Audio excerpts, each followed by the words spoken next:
Welcome to the Taking a Breath podcast with Parker Mays. All right, welcome back, everybody, to this week's episode of the Taking a Breath podcast. Thank you so much for joining us. Today, my guest is Jazmin Harb. She is one half of the team of Travel to Blank. It is a social media platform focused on travel, exploring the world, and their core values are around promoting sustainability and really just getting off the beaten path and highlighting diverse backgrounds and experiences. And what I love about their platform is they've not only had the chance to travel to so many different places, but they're sharing so much of their experiences and so much of the incredible opportunities that they've gotten. And I got the chance to connect with them. This couple now lives in Raleigh. And so being in my local area, of course, I had to reach out and get the chance to meet them. But Jazmin, I'm so excited to have you on today. Thank you so much for joining. And would love to hear just a little bit more of your story about kind of how you got to where you are today. Hi, thank you so much for having me here. You have no idea how excited I am. And I feel so happy that you even thought about interviewing me. This is fantastic. So thank you 1,000 times for this. I really appreciate it. And a little bit about me. I am Ecuadorian. I was born and raised in Ecuador, South America. And I moved here for college. I went to the University of Colorado at Boulder, where I met actually my husband. We did a trip for almost 4 months where we went camping, and we decided that if we were able to make it alive after that trip, we would marry each other. So we got married, and then we moved to Ecuador, where I was able to show him my country this time. So, we were going to different places. And that's when Travel to Blank, or the idea, at least, of Travel to Blank started. He started writing about how he felt about being an expat in Ecuador and the places he visited and the things to do there. And he started realizing that people were interested and people were reading about it. So then we were like, okay, so let's create a brand, just to share our stories to the world, and actually kind of having like a diary for us. So if we ever want to go back, we know where to go. Yeah. And then we moved to Spain. That lasted like about 8 months. And we moved to Spain, where we did our master in visual digital media. And the final project was to create an online business. So we already had Travel to Blank. It wasn't a business at all at that time. But we were like, we were a little lazy. So we were like, let's just pretend this is our business. And we started doing a lot of research about it. And then we realized that bloggers and influencers were actually making a living back then. Not as much as they are today, but it was the beginning of it for a lot of them. So I was like, let's just dive in and see what happens.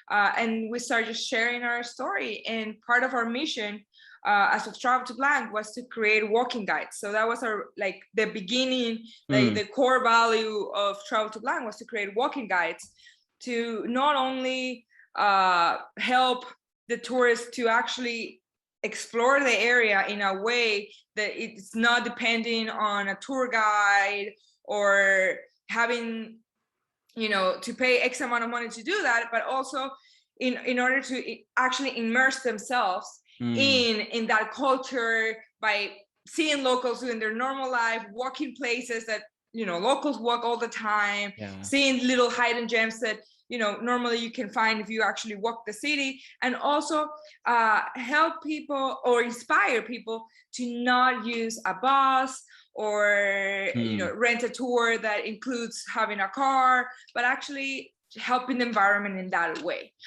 So that's how we started it. And then the more we travel, the more we realize, because of our backgrounds, that there were places that were more safe for one of us than for the other, and things like that. So we realized the importance of bringing diversity into our package. So when we're traveling and there's the opportunity, we try to create guides that highlight our backgrounds. So for instance, one of the examples that I always give is we create Jewish guides. So when you travel, let's say, to Europe, in the United States, not as much, or Central or North or South America, but in Europe, there's a lot of Jewish history, especially in a lot of the cities. Like, they used to have a lot of ghettos where they were like the Jewish neighborhoods. So we try to, to create an itinerary of all the things that you can do and learn more about Judaism, learn more about what actually happened before due to discrimination, because these people were not living in these ghettos, and I'm talking way before the Holocaust or things like that. These people didn't live in these ghettos or these neighborhoods because they chose to, but because they were forced to live in these places because they could not mix with the rest of the population. So there are things like that we're trying just to push a little bit more and bring more knowledge, because traveling is knowledge, and traveling is appreciating all other cultures, and it's actually opening your mind little by little, and trying to accept and understand a little bit where other people come from and their cultures and all their baggage. I love that. And I love the diversity of experience that you guys have had and that you're bringing to other people, essentially, right? Like being able to document so much of it and share so much of it.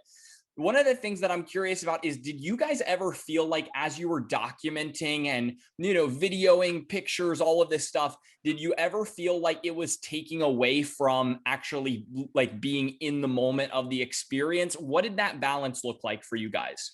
Yeah, I mean, for the longest time, I would say for the past 2 years before the pandemic, it was exhausting. Like I was burnt out, because the thing is, a lot of people see on Instagram or on the stories that influencers post on social media, is like, oh, they get to travel the world for free and they're in the Bahamas, drinking cocktails and enjoying the beach.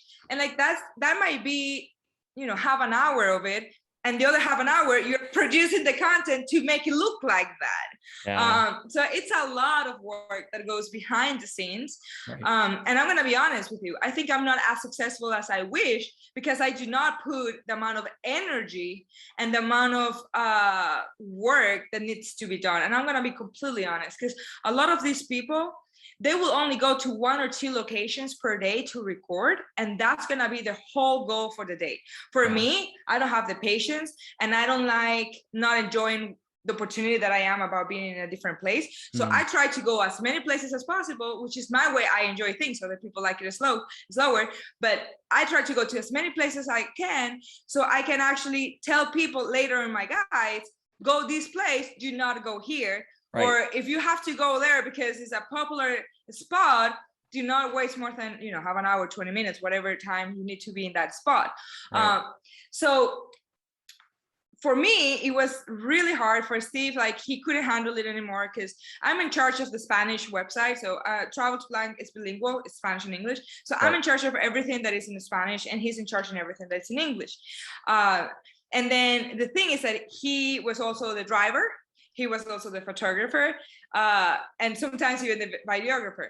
So it got really busy for him, and he was like, I'm exhausted. I cannot do this anymore. Right. I need to find a full-time job, and this can be my side job. So now it needs to be all you. So right now it's pretty much all me. Right. He does help me a lot, but still. And so for me, there was a point where like I was literally waking up 5 a.m. to leave around 6, and coming home around 7, 8, depending if it was summer or other times, and depending on the activities that you can do in any place. So it was like a 12, 13, 14-hour work day. Dang. Every single time I was traveling, and it was not actually me enjoying the destination. So right before the pandemic, I was like, you know what, I need to quit. This is too much. Like I love traveling, but I would just travel as my vacation. And the pandemic came. Right. And I did not, I wasn't able to travel for 6 months, and maybe with the idea that maybe even longer. And then now that I'm traveling again, I realize the importance of traveling, but also the importance of being in the destination, being in the place, and not to rush it. So my balance for me, and it took me 7 years and a pandemic to finally understand that, was, okay, these are the places I want to go. How many days do I need? This is what is actually doable. And I'm going to get a photo of the location. It doesn't need to be the perfect Instagram photo. It needs to be a photo that I'm happy with the outcome. And then I put my camera away and my cell phone away, and I go and enjoy that place, because I need to transmit to my readers, also on my website, not just on my social media, but on my website. I need to transmit what it actually felt being in that place, if it was actually enjoyable. So that's what I tried. That's what I tried to do. So kind of like, okay, so, you know, I will go to 4 destinations, like 4 spots a day. So I reduce the amount of places I wanted to see in a day. And then I would be like, I'm going to give it an hour of my time to each place to do work. Right. And I'm going to give it, let's say, an hour or 2 hours, depending on where I am, the other time to actually breathe in and enjoy it. I love that. And when you guys are talking about being kind of caught up a little bit in that influencer culture at some point, right? In kind of the, I am going to take the good photo, but then it transitioned to realizing like, okay, I actually would rather take a, you know, good photo. It's going to go on social media and actually be present. What did that change about the way that you embrace that travel? Like, how for you did that impact the experience? I feel like I can tell a more authentic way of traveling, and I can actually show people the magic of that destination or the opposite of the magic of that destination. So like, let's say Tulum. Tulum, it's a beautiful place, and it is good if you go for a day to take the photos that you want, and then 2 other days to just literally be at the beach or at a cenote.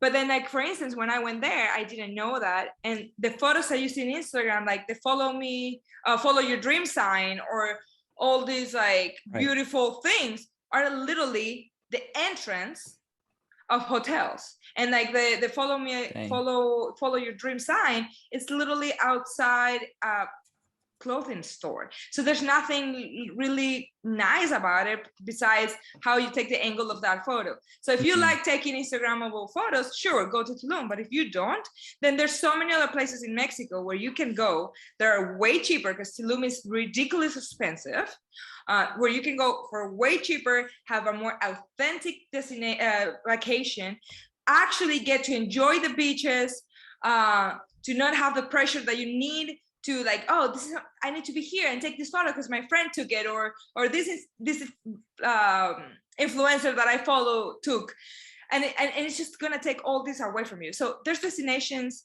that I would say are worth visiting, and there are other destinations that people make it look like it's worth visiting, and it might not be as great as you think. They're still beautiful, but they might not be as great. 100%. So one of the things that I love that you touched on there is just being true and authentic to the experience, or to your readers and to your viewers, right? Because I do think that there's oftentimes a glamorization of those types of experiences. And I'm curious, you know, especially for a student audience, right? We've talked about this. What would your encouragement be from your experience traveling the world as yourself, right? And being yourself and sharing yourself, for students who are at home listening to this right now, or aren't really sure kind of like how to present themselves? What would your encouragement be? Well, there's nothing more beautiful than being you. Like, and it is important to always remember that, especially in a world where we're not only producing a lot of content, but consuming even more content than what we could even produce. And it coming from everywhere nonstop. Because before, it could be only literally when we were going out like outside our homes and we were seeing, let's say, billboards, or when we were watching TVs or listening to radio. Now it's every single time we grab our phones, we see content. Every time we see, you know, we go out, we see billboard, we see everything. So all the time we're consuming. And sometimes it can feel overwhelming, and we can get lost of who we are, and like, what do I need to be, and how do I remain authentic to myself? Like, do I really want to go to that destination because it's something that it's interesting to me, or do I want to go there because all my friends are going, or all the influencers are going, or it's because it's trending? But I honestly do not even care about Machu Picchu. I don't even know what Machu Picchu is besides being a mountain, you know, like you know what I'm saying? So it is really important that you remember that social media, especially, it is a bunch of BS. In what sense? A lot of people put in their social media channels what they want you to see. It's not a reality show in the sense that the cameras are on 24/7, and even then they are edited and make to look what they want. But what I'm trying to say is it's not a camera that shows the reality of people's life. It's just what they want to present to the world. And sometimes I have had people that have told me like, oh my gosh, you have such a wonderful marriage, like it seems that you guys never fight. I'm like, no, that's not true. Like I fight with Steve like dogs and cats, or at least that's a saying in Spanish, because we're really different personalities and we fight all the time, but we have a good dynamic, and we try to, I mean, I'm not going to show a video of me fighting with my husband. That's a raw example of how social media can be so deceiving. And the same thing is with traveling. So what I will always say to people that are interested in traveling is to go places where you are interested, because traveling needs two resources that are very limited: time and money. Yep. So you need to invest your time and your money, and I would say your time more than your money, in places that actually matter to you, that are actually going to make you grow as a person, that are interesting to you, that you're going to be like, oh, wow, I actually had a great experience, even if it's not an Instagrammable place, even if it's not gonna be the most popular destination that everyone have been and everyone's talking about, but that is actually going to speak to you and is actually gonna make a difference in your life. Because traveling, the goal of traveling is not just the sake of taking a photo. It's actually to be enlightened and to get that experience and enrich your life from that. Wow.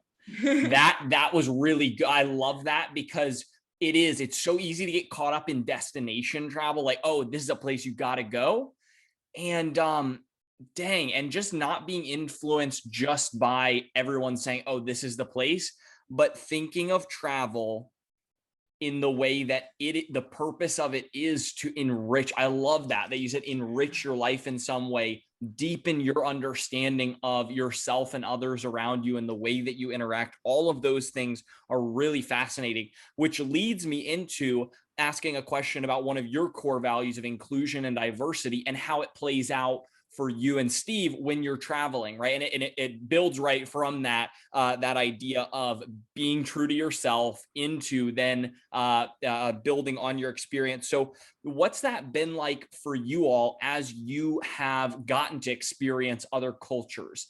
How does that perspective of visiting new places change the way that you think about yourself? Well, I would say something that we have realized is that not because you do not experience something means it doesn't happen. And that's something that travel gives you. It's like sometimes, depending on your color of skin, your culture, where you were born, the amount of money that you were born with, or that you made along the way, can give you a different experience than someone else. Yeah. And not because you do not have that experience, that means that their experience is a lie or is false. So an example of that is, I'm Latina. I was born and raised in Ecuador, like I mentioned before. I'm also Italian, and I'm also Arabic. So if you look at me, which you're just listening to me, but if you actually go to my Instagram account, you will see that even though I do not look white, because I'm not white, you cannot tell if I am one or the other. You cannot tell what I am, because I don't look like the stereotypical person that is Arabic or Latino or Italian. So because of that, the way I perceive things and the way when I travel, the way people look at me is totally different than when my husband is wearing his kippah and his tzitzis and he's walking down the street. So for people who are not doesn't know a lot about Judaism, kippah is a little hat that men wear above their heads, and tzitzis are like 4 little strings that come out of their pants, kind of. So that's the thing. So traveling with him through different places, I started realizing that people were looking at him differently than people were looking at me. People were saying things differently to both of us. And then the more I traveled, the more I met different type of people, different type of bloggers or influencers or just travelers. And they were telling me that because let's say they were Black, a lot of people in Italy, for instance, they were thinking that she was a prostitute. just because she was Black, not even because of how she was dressed or anything, but it was just because of her color of skin. So that's something that we need to start understanding and being more empathetic, have more empathy with others, is that not everyone experiences the same destination the same way. And we need to be open to that. And we need to realize, and when we are becoming the problem, when we are looking people different, we are the ones who needs to change, and not expect other people to change to get used, or to get used to, these are the ways things have been done for the past X amount of years. So either you come or you don't. So kind of like that, I would say. Yeah, no, and that's huge. And I think that example for you both and the experiences that you've had is really impactful. My last question is around sustainability. You mentioned it at the beginning, and it's something that it was kind of along the lines of the mission of creating that walking guide, living like locals, seeing what locals would see, all of these types of things. It's really cool how it all ties in with the authentic nature of your journey and your travels. But what I wanted to pull is, what are some of those things that you all have been intentional about in terms of the way that you're traveling sustainably? And what would you encourage other people if they're interested in, like, hey, how can I travel more sustainably? Are there any tips for people that may be doing that? Yeah, of course. I mean, there are different ways, like from the amount of trips that you take, even in a year. Like, of course, traveling through airplanes are worse than doing it otherwise, just because of the amount of gasoline that it consumes, between other things. But you can do even smaller things. Like, for instance, do not use regular sunscreen. Use I don't know how to say that in English. Biodegradable. That one. Biodegradable in Spanish. Wear that when you go to the beach. Yeah. Regardless if it has a coral reef, regardless of anything, it has life. Like every ocean has some type of, unless you're in the Dead Sea, every ocean has, have some kind of living in it. So start doing things like that. Start caring about how you travel, like where you eat. Start eating at local businesses. Do not stay in Airbnbs that you see they're overpriced, because by staying in these Airbnbs, you are pushing people that live in that city to be able to even rent that apartment for their own living, because they make more money renting it out to tourists. Like, that's a case that's actually happening in Barcelona before the pandemic, that a lot of people could not find places to live because everyone rather renting it out in Airbnb than renting it to people that live in Barcelona, just because of the amount of money that they make. So I start doing things like that, smaller things that you might not even think about it, that can create a huge impact. Also, look for destinations that are not that huge. So let's say you want to go to Barcelona. Okay, spend 2 days in Barcelona, and the other 3 days on your vacation, try to go to little towns outside of Barcelona, where you can actually help those communities to make some kind of living out of tourism, because Barcelona already have a lot. So kind of like balancing things out. There's not a perfect formula. It all depends in what you think